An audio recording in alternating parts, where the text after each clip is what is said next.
खोखर साहब, सबसे पहले मैं आपके पास आता हूँ। आपको क्या वजह समझ आती है, आम फहम में लोगों को समझाएं। अखबारात के अंदर ढेरों खबरें छपवाई गई, छपी, आप लोगों ने भी इसके ऊपर कहा कि जी चीनी वाफर मिकदार के अंदर मौजूद है, मुल्क के अंदर जो है उसको एक्सपोर्ट करने की इजाजत दी जाए। मिल मालकान ने कहा, पाकिस्तान शुगर मिल एसोसिएशन है उनके अहदेदारों ने कहा। तो उसके बाद ये सारा मामला, ये कहां पे आपको लगता है ये ईयर जो है हम इसी मसले के अंदर फंसे हुए हैं? खोखर साहब देखिए, बहुत शुक्रिया जी। पहली बात है, हमने कभी नहीं कहा कि चीनी वाफिर है और उसको एक्सपोर्ट किया जाए, ना ही काश्तकारों के पास कोई ऐसे फिगर मौजूद होते हैं। ये हुकूमत ने कहा, बिल्कुल सही।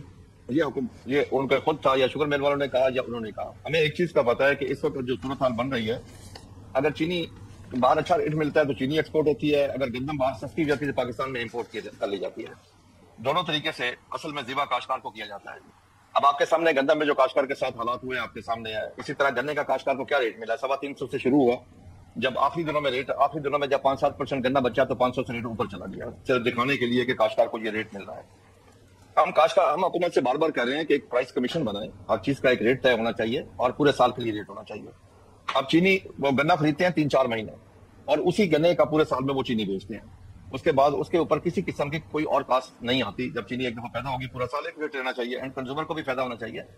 अगर ₹1 किलो रेट बढ़े चीनी का तो उसका आम एंड कंज्यूमर पे जो इम्पैक्ट आता है वो तकरीबन 7.5 अरब रुपए का आता है ₹1 रेट बढ़ने से।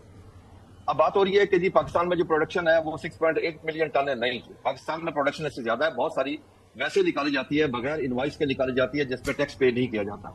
ये 7.5 से 8 मिलियन टन तक ये पाकिस्तान में जो पैदावार है। और हमारा जो गन्ना काश्त होता है, सिर्फ पंजाब में कोई 21 लाख एकड़ पे गन्ना काश्त हो रहा है। इस वक्त काश्तकार बहुत ज्यादा परेशान है और एंड कंज्यूमर भी परेशान है। काश्तकार ये परेशान है कि हमें जब गन्ना हमने बेचा है तो उस वक्त रेट था ₹130, ₹135 रेट है। आज रेट चला गया ₹200 के ऊपर। काश्तकार को तो उसका कोई फायदा नहीं हुआ किसी किस्म का। इसी तरह गंदम में ले लें, काश्तकार को उसकी पैदावारी लागत ही नहीं मिली।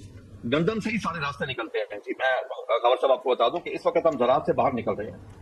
बहुत सारे लोग ये अपना प्रोफेशन छोड़ के जा रहे हैं और एंड कंज्यूमर भी नुकसान में है, क्योंकि अगर उसको जाके चीनी महंगी मिलेगी, क्योंकि गरीब आदमी की जो टोटल दिन की अय्याशी है ना, गरीब आदमी की, वो मीठी चाय की 2 चुस्की है। अगर उसे उससे भी महरूम किया जाए, उसके पास इसके अलावा गरीब आदमी के पास और कोई अय्याशी का कोई ऐसा सामान नहीं है जिससे वो एंजॉय। बिल्कुल सही है। खालिद भाई, मैं दोबारा आपके पास आता हूँ, इसका हल ढूंढने की कोशिश करते हैं आज प्रोग्राम में। हसन, ये हर हुकूमत का यही मामला है। वो कहते हैं कि जी फैसला था, हमारे सामने जी डाटा रखा गया, अभी राना एहसान साहब को सुनाया, ये 10 दफा पूछा गया, लेकिन साथ में मोहम्मद मालिक साहब का सौड़ा आपने अगर सुना है तो वो ये कहते हैं कि प्राइम मिनिस्टर के पास जो चीजें मौजूद थी उसके मुताबिक वो फैसला नहीं लेना चाहते थे। ये मोहम्मद मालिक साहब की खबर है कि फैमिली के प्रेशर में उन्होंने ये फैसला किया। एनीवेज, उनकी खबर पे आप यकीन करना चाहते हैं करें, नहीं करना चाहते ना करें, लेकिन एक प्रॉब्लम पेश आ गई है। जिम्मेदारी हुकूमत की है, किसके सर ये सारी जिम्मेदारी? ये बात बिल्कुल जिम्मेदारी हुकूमत की है, और अगर किसी ने जखीरा अंदोजी भी की है फिर भी रिस्पॉन्सिबिलिटी जो है वो प्रोविंशियल गवर्नमेंट के ऊपर आएगी।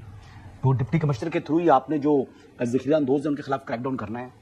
रहा सवाल मोहम्मद मालिक साहब की खबर का, तो मैं उस पर यकीन नहीं करता जी, अनटिल अनलेस उसका एविडेंस वो दें। तो मैं एविडेंस अगर मेरे सामने वो बिल्कुल सरफेस के ऊपर ले आएंगे तो फिर मैं यकीन करूंगा। हाँ, ये मेरी अपनी ज़ाती राय है। नहीं, वो तो हर खबर का जो रिपोर्टर होता है वो कहता है कि जी मेरी खबर है, मैं हाँ, वो सच साबित होता तब तो मैं कहूंगा ये तो इल्जाम है, लेकिन फैसला तो हो गया। ये इल्जाम उनका है। हाँ, लेकिन इसका सोल्यूशन मैं बताता हूँ। सोल्यूशन क्या है? सोल्यूशन ये है कि जितने भी, पहले आप मुझे ये नहीं बता रहे कि किसने गलती की, सोल्यूशन की तरफ आ गए हैं। इसका सोल्यूशन ऐसा बताऊंगा ना, वंस फॉर ऑल, मतलब ऑल टाइम टू कम के लिए है। बड़ी अच्छी बात है। सरकार इन तमाम की तमाम शुगर मिलों को अपनी तहवील में ले ले, नेशनलाइज कर दी जाए इनको, सरकार ही शुगर मिलें चलाए, ठीक है। और इन जो शुगर मिल के जो कार्टेल बना हुआ है इसकी छुट्टी करते हैं। ये पाकिस्तान पीपल्स पार्टी ने किया था। मैं वो कह रहा हूं, इनकी करते छुट्टी कर दे। और अगर ये बात करें, इनको पकड़ के गिरफ्तार करें, एहतजाज करें, जितने भी मालकान हैं इनको पकड़ के गिरफ्तार करें और इनको लंबा जो है ना अंदर डालना है। चाहे वो कोई शरीफ फैमिली से किसी को शुगर मिला है अगर एहतजाज करता है, चाहे कोई पीपल्स पार्टी वाला है, कोई पीटीआई वाला है, चाहे किसी भी जमात का है, पकड़े, बंद कर दें इनको, क्योंकि मजाक बना दिया उन्होंने।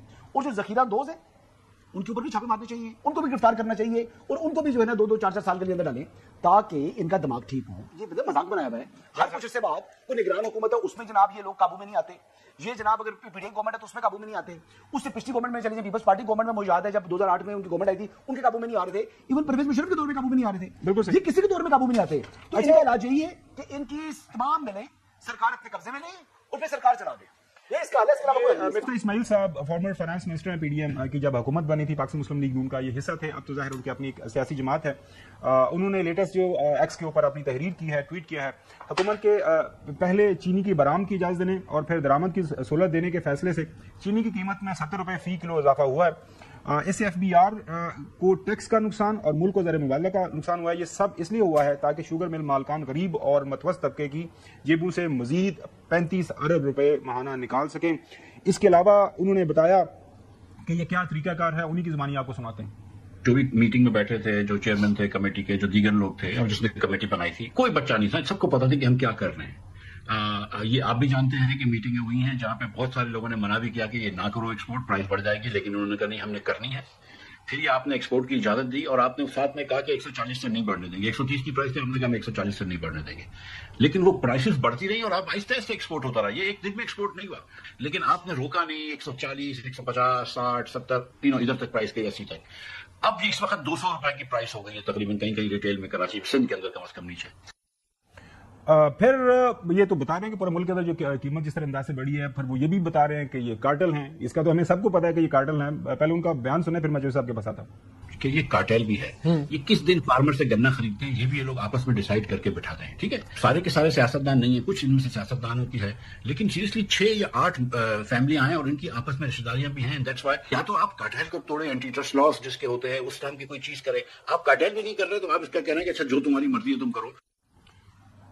चौधरी गुलाम हसन साहब, ये कहानी हर साल हमारे सामने हमें सुनाई जाती है, हमारे सामने हकाइक रखे जाते हैं और अक्रॉस द बोर्ड जो है हमने देखा जब से हमने सहाफत शुरू किया जनरल मुशर्रफ के ज़माने से ऑनवर्ड, चीनी माफिया जो हुकूमत में जमात होती है वो अपनी मजबूरियां बताती है, जो अपोजिशन में है वो तनकीद करती है, जो हुकूमत है ये माफिया के साथ मिली हुई है।